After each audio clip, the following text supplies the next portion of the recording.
Okay, good morning, everyone. Happy Friday. Today is April 24th. We have a nice weekend in front of us, and this is also the last screencast for Unit 5, for our Unit 5 packet. So take a look at the schedule here with me. We're going to go over pages 18 to 20 in our packet. This will cover the effects of the Black Plague, and like I said, this will finish off our pages for the Unit 5 packet. I will post some review questions that go along with the Black Plague pages. I will post those today on a Google form, but they are not due until the end of Monday. I'll give you more information about how I'm going to give some of the absentee slides and when I will post those towards the end of this screencast. So nothing you need to do as far as submitting anything today other than watching this screencast and working on filling out the pages with me. All right, so let's go over to our packet. So again, pages 18 through 20, we are going to practice some document analysis that will help us understand the effects, meaning the results of the Black Plague, the Black Death. So I have some very specific instructions I want you to read along with me. The directions here say, read the following documents. As you read, fill in the table on page 20 based on whether you believe the effects are short-term or long-term, and whether they were 1, social, 2, political, or 3, economic. So we're going to try to write each effect in our own words into one of those categories. So I'm going to scroll down really quick just to show you that table. So here's the table on page 20, effects of the Black Death.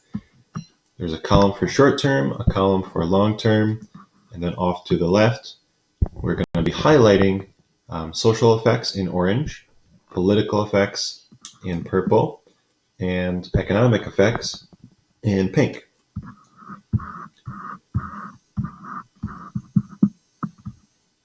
Okay, so what I would like you to do with me, and you can choose your own colors if you like, but I've chosen orange, purple, and economic. So I've written this into my own document. You can do this if you like, so it helps you, understand what colors you're choosing and how they match up to social, political, or economic. But I actually wrote in here social, political, economic in those colors. So as we go through, I'm going to point out what I'm highlighting and explain a little bit of information about why those things are highlighted. At the end of these documents, I'm going to ask you guys, I'm going to actually challenge you just a little bit to fill in some of these effects from what we point out and what we highlight in your own words. So I'm going to give you the challenge for the next day or so to try these short-term and long-term effects fill-ins on your own based on what we talk about and what we highlight on these next two pages. At the end of Saturday, so Saturday night, I will post some absentee slides that have a filled in effects table, and you can check your answers against mine. But I want to offer you some practice and the challenge of doing a little bit of work more on your own than me giving you the fill-ins right away. All right, so take a second, pause here if you want, set up your document to highlight in those 3 different colors or colors of your own choice. All right, so let's read through document 1. First thing we want to do is take a look at the source. This is called Plague. It's a Cameron Webb Brown University. It was actually used in a Global History Regents back in June of 2014. So just to point out, all of these first 4 documents are secondary sources. They are written by people that lived and studied the Black Plague many years after the Black Plague event happened. And that makes sense if we're trying to study the effects, the results of the Black Plague. We want to look at sources that study those things after they have happened so that you can look back on them and understand them a little bit better. Yesterday, we looked at primary sources because we wanted some eyewitness accounts, some firsthand accounts of what people were experiencing during the event. Primary sources are very good for that. For effects and results, secondary sources are usually pretty good. All right, so document 1, I'll read through and then I will go back and just explain a few of the highlighted points. The plague had large-scale social and economic effects. So there's a little hint. You're probably going to be just doing some social and economic highlighting here. People abandoned their friends and family. They fled cities and shut themselves off from the world. Funeral rites became perfunctory, meaning superficial. They didn't really have much of a practical meaning anymore. Or they stopped altogether, and work ceased being done. Some felt that the wrath of God was descending upon man, and so fought the plague with prayer. Some felt that they should obey the maxim, meaning the saying, "Eat, drink, and be merry, for tomorrow we may die." It's actually something from the Bible. Again, everything is tied to Christianity and the faith that people had in Christianity during these times. They not only turned to religion to try to explain why this was happening, but they also turned to prayer, to religion, to try to rid the Black Plague of the area too. So some people are just simply having a good time. Eat, drink, and be merry, for tomorrow they may die. So this is causing the society to experience an upheaval, to an extent usually only seen in controlled circumstances such as a festival, a carnival. Faith in religion therefore decreased after the plague, both because of the death of so many of the clergy, the priests, and because of the failure of prayer to prevent sickness and death. So take a second to highlight what I have here in these two different colors. We have a lot of social effects and actually one economic effect of work ceasing to be done. But one thing I want to point out is this first couple of points about how people are abandoning their friends and families and fleeing the cities, shutting themselves off from the world. That's something that we see happening today. The whole idea of practicing social distancing is essentially a lesser version of the same result. We are understanding that we have to keep ourselves separated from other people, from big crowds, to try to stop the spread of this of the coronavirus. And back in this time, people are doing the same thing to try to prevent themselves from contracting it from other people, from contracting the Black Plague. So lots of social effects and one economic effect in the first document. Let's move down to document 2. This is from a textbook or report from Boise State University. Cities were hit hard by the plague.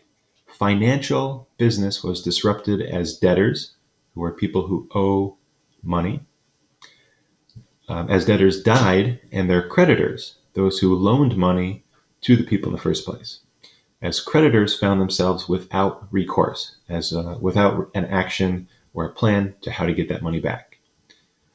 Not only had the debtor died, his whole family had died with him, and many of his kinsmen, his family.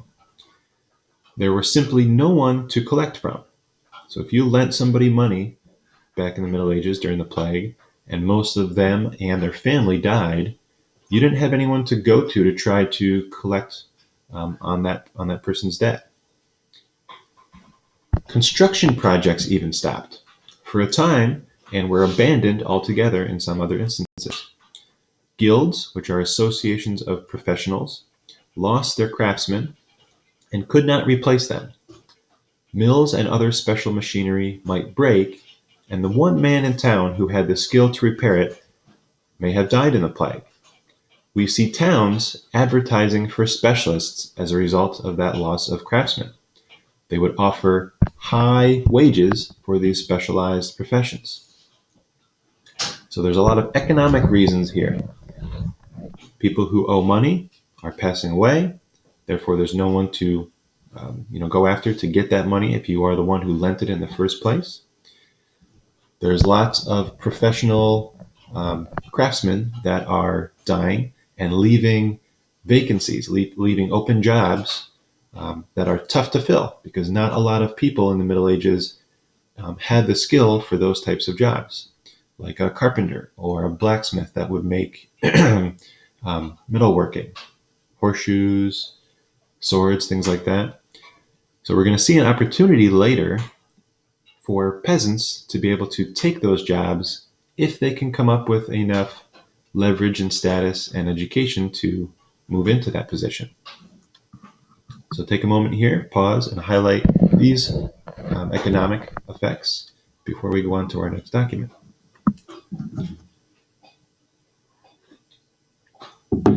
All right, document 3, I put these side by side even though they are two separate documents because they go along together. The topic is the same. On the left, we have document 3, which shows the life expectancy in medieval England from 1276 to 1375. Remember, this outbreak of the bubonic plague is happening between 1347 and 1350. It's the worst outbreak where about 1/3 of the population of Europe is dying. So we're going to be focusing mostly on this section of this table, between the years of 1350, where this bar ends, and 1351, as the plague has made its way through Europe over those 3 or 4 years. So read through with me, and we'll talk a little bit about what I highlight. The plague came to Europe in the fall of 1347. By 1350, it had largely passed out of Western Europe. In the space of 2 years, 1 out of every 3 people was dead, 1/3. Nothing like that has happened before or since. These general numbers disguise the uneven nature of the epidemic. Some areas suffered little, others suffered more. Here are some examples. Between 45% and 75% of Florence, a city in northern Italy, died in a single year. 1/3 died in the first 6 months. As a result of that, its entire economic system collapsed for a time. In Venice, another northern Italian city, which kept excellent records, 60% died over the course of 18 months, about a year and a half. 500 to 600 a day at the height. Certain professions suffered high mortality, high death rates, especially those whose duties brought them into close contact with the sick. For example, doctors and clergy, priests. We saw a picture of the plague doctors yesterday. If you want to scroll up and take a quick look at that on our first Black Plague page, remember those plague doctors were taking whatever measures they could think of to cover themselves. They would have those beak masks that were filled with a mixture of herbs and flowers, a potpourri of herbs and flowers, to try to keep the air and the smell, from infecting them through their breathing. Although those things, now that we have better medical knowledge of how the plague spread, those things didn't really work very well. Many of the doctors and even the priests who are visiting those who are dying, giving them last rites, a ceremony basically similar to, last prayers and last confessions before somebody dies, and even during funerals. Clergy is also dying at a very high rate as well. Let's continue. In Montpellier, only 7 of 140 Dominican friars survived. In Perpignan, only 1 of 9 physicians survived, and 2 of 18 barber surgeons. The death rate at Avignon was 50% and was even higher among, once again, the clergy. 1/3 of the cardinals died. Cardinals are a position in the Christian church just below popes, higher than a bishop, but below the pope. Our last paragraph. Long-term population loss is also instructive. It means it can tell us a little bit about information of the effects. Urban populations recovered quickly, which are the city areas, in some cases within a couple of years, through immigration from the countryside because of increased opportunities in the cities. I'm highlighting this line both as kind of social and this one section as political, because as people are moving from the cities, from the rural countrysides into the cities, that's what immigration means, into the cities, they're looking for increased opportunities that are in the cities. They mean jobs when they say this. And we'll see a little bit more of the economic effects in the next couple of pages that'll help elaborate on that. The rural population, however, population of people in the countryside, recovered itself very slowly as peasants left the farms for the cities, looking for those jobs. So take a second to highlight these effects. Read over it again if you need to. And again, we will be going over this through the absentee slides mostly, but I wanted to highlight some of these things on this page for you so that you have a chance to practice some of your text summary skills, putting things into your own words and practicing along with me which items we can use to identify short-term and long-term effects, and which ones are social, political, and economic. So far in these first 4 documents, we've only seen social and economic effects. But on our next page, you will certainly see some political ones. All right, so look on page 19 with me. There's 2 documents that are actually pictures that I've put into this document page. So because they are pictures of a document, I cannot highlight over them or put anything into this Google Doc. So I'm going to go over to our slides. And what I want you guys to do is to choose the best way that you know how to work with for keeping track of these notes on these 2 pages. Here's a couple of options. One, if you're really savvy and careful with cutting and pasting images in and out of the packet of the Google Doc, once I go through my little arrows and shapes and stuff on this picture right here, if you want to use your Chromebook function to take a screenshot of just this picture with my little annotations on it and replace it with the one in the packet, you can do that. That might be a good idea. The other option is to simply pause this video after I go over this page, take a few minutes to either save that off to the side or to fill out the table on page 20 by using this particular part of the video. So you can choose either of those 2 or any other way that you think will work best.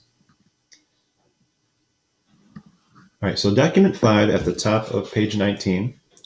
This shows a feudal lord on the left in a situation before the plague and that same situation after the plague. So as we read through the situation on the top, I'm going to point out a couple of things and we'll explain a little bit in our own words what that means over in the box on the right.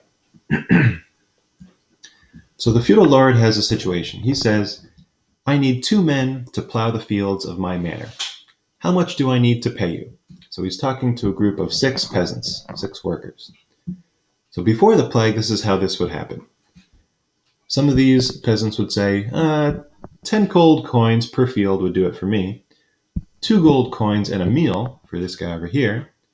5 gold coins. Maybe somebody's asking simply just for protection for my family and a place to stay. And these 2 here, they are the ones who are getting the job because this guy here wants 2 meals a day. He's starving. He's like, I'm really hungry. All I want is some food. And the next one, he's saying, just give me a place to stay and some food to eat. So the feudal lord picks the cheapest, the easiest peasants to pay. Not the ones who are asking for gold coins or a long list of things, but simply the ones that just want a little bit of food and maybe a place to stay. So they get the job. Let's read our little summary scroll. So this situation is basically saying, before the plague, high population led to a lot of competition for jobs, which meant that employers could pay workers less. This feudal lord has options. He can choose any one of these 6 peasants to hire, and if he wants to save the most money for himself, he's going to choose the workers who don't want a high wage, who simply just want some food and a place to stay. Remember, European feudalism often did not work by exchanging money, because a lot of times people didn't have a lot of money. In this case, it was pretty common to see that there was simply just an exchange of food, protection, and land. People were working just for food. So to summarize this situation before the plague, high population equals lots of competition, lots of choice for the lords to hire who they want. And when you have competition, the lowest request is usually going to get the job. When you have lots of competition, that means that there's going to be low pay. Now, let's look at the same situation and how that is changing after the plague, when there is only 2 men left, 2 peasants, to compete for the position. So the same situation, the Lord needs 2 men to plow the fields of his manor. How much do I need to pay you, he says. Now, when there's only 2 men left, and he needs 2 men, he's not going to have a lot of options. So the 2 peasants now have leverage. They have an opportunity to ask for more because they know that there's not a lot of competition, not a lot of other peasants for them to compete against. So the peasants can now say, well, I want 10 gold coins per field, 2 meals a day, a share of the crops that I'm going to grow for you to sell at the market. And the other one says 12 gold coins per field, 2 meals a day, a place for me and my family to stay, and throw in some protection with your knights in case we're ever invaded. They can add a lot more to their list of demands, and they can ask for more money.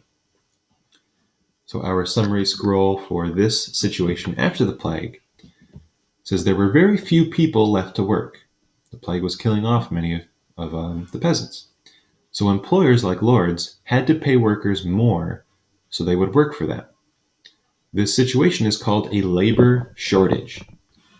Many peasants became merchants and other higher paid professions after the Black Death because they had more money to start businesses. And those who once did have those businesses and those jobs died from the plague. So to wrap this up, when you have a labor shortage, and there's not a lot of people to look to hire for a certain job, that means that you're going to have to pay them more because they have the leverage to demand more pay. There's not a lot of other options for the lords. And when there's higher pay, that means that peasants are going to become wealthier. And in the long run, we're going to see on the next document, that they can start their own businesses. As some of these peasants are moving into the cities looking for jobs, some of them who have just received a lot of high wages from their lords over the last maybe few weeks or months can now move into the city and start a whole new life with some money in their pockets and some dreams and plans for opening their own shops and own businesses.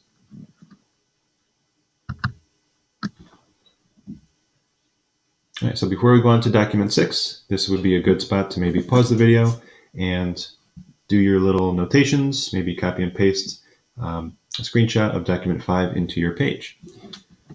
So document 6, this is where we're going to see a lot of political effects.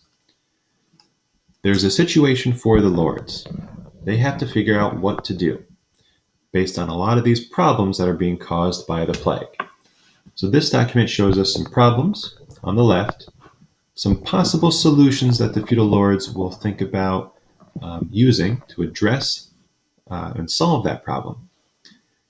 And then in the bottom, it's going to show us some long-term effects, the results of actually what happened from this situation. So on the left, problems caused by the plague. Many of the peasants who once farmed the land have died. Peasants want more money to work on the land because of the labor shortage. We saw that in document 5. So now, the solutions that feudal lords have are, they have a few options. First, they can simply farm less land. Think about that. Will they do that? Maybe, maybe not. Farming less land means that they don't produce as much food, but there's also less mouths to feed, so maybe that's an option. They could also grow crops like apples, olives, grapes, instead of wheat, or raise livestock like sheep or cows that require less labor. They could pay peasants wages instead of offering the protection and food. They could also lease or rent land to peasants who can now afford it because of their higher wages. This is the one that we saw play out and actually happen in document 5. Most lords will choose to simply give more money to the peasants and also try to make some of that money back by leasing or renting land to the peasants, who now can afford to pay rent to the lord because they're making more money from the jobs that the lords are giving them. So that actually points out one long-term effect. Peasants are gaining more purchasing power because of their higher wages. They're becoming richer. They have more economic power because they have more money. And we'll see how this results in a major shift away from feudalism in just a moment. So to make more money from their land, lords are giving renters longer and longer leases and eventually sold acres of their manor to the peasants. This is going to result in lords no longer controlling the lives of peasants who owned their own land now and who made money from the crops and livestock that they raised on it. Over the next 200 years, this process, this shift, is going to contribute to the end of feudalism. So to summarize in my own words, more money and more power for the peasants means less land and less power for the lords. And that will translate into the end of the feudalism system. If you look back to our pages on the feudalism pyramid, feudalism, we said, was based mostly off of the exchange of land and food for loyalty and services like protection. There was not necessarily a lot of money exchanged back and forth. So now that there is more money, especially in the pockets of the lower class peasants, that whole system of exchanging loyalty and service, and that loyalty and power resting in the higher social classes of the lords, is going to slowly go away. Peasants with more money can now go up the social ladder and increase their status. They can become merchants and business owners and middle class people, maybe even eventually become maybe a warrior knight or a lord themselves. So this is going to contribute to the end of feudalism, the end of the system we see set up socially and politically in the Middle Ages. All right, so we've gone through all 4 of these documents. We've used our 3 color codes to highlight some social effects, political effects, and economic effects. But this is where I'm going to give you a chance to practice some things on your own. I want you to practice the skill of taking information from a text in very, textbook, official, formal like language, and putting it into your own words. We've done kind of the legwork for you. We've highlighted those effects based on the categories that you need to look at. Now I want you to not only put them in your own words, but think about which items did we highlight that are short-term effects, that are things that are happening right away as people are still living through and experiencing the Black Plague. And then what are some of the long-term effects, the things that are going to happen many years after the plague is gone? This is a good opportunity for you to flip back to page, which page is it? It's page 15, the very first page that we looked at for the Black Death Plague. This is where I asked you guys to brainstorm some short-term and long-term effects of the COVID-19 virus that we're looking through today. So I'm going to show you on my copy, just so you know what to look for. This page here, this would be a good opportunity for you to compare your short-term effects and long-term effects that you brainstormed about the COVID-19 coronavirus to what is happening in the Middle Ages and the effects of the Black Plague. We say that hindsight is always 20/20, so we can look back on the plague by looking at secondary sources and information that has been done by researchers and professionals, and we can get a very clear picture of what happened. But we can also use that to help us predict and understand how our current situation with coronavirus is affecting our lives right now in the short term, but also maybe what might have to happen or what you think will happen in social, political, and economic terms in the long run. This is a great connection to modern day and a good practice for you to look at short-term and long-term effects. So this table on page 20, I want you to try on your own. And once again, at the end of Saturday night, I will post the absentee slides for you to use to compare your own word answers to my kind of official wording that I will give you. I will post the review questions for these Black Plague pages today, but I would wait until the end of Saturday when you have a chance to check over your answers before you submit that review question file. That will be due by the end of Monday. So I'm going to give you a couple days to try it on your own, and then I'm going to give you a couple days to make sure that you've checked it over with my work before I post it, before it is due at the end of Monday.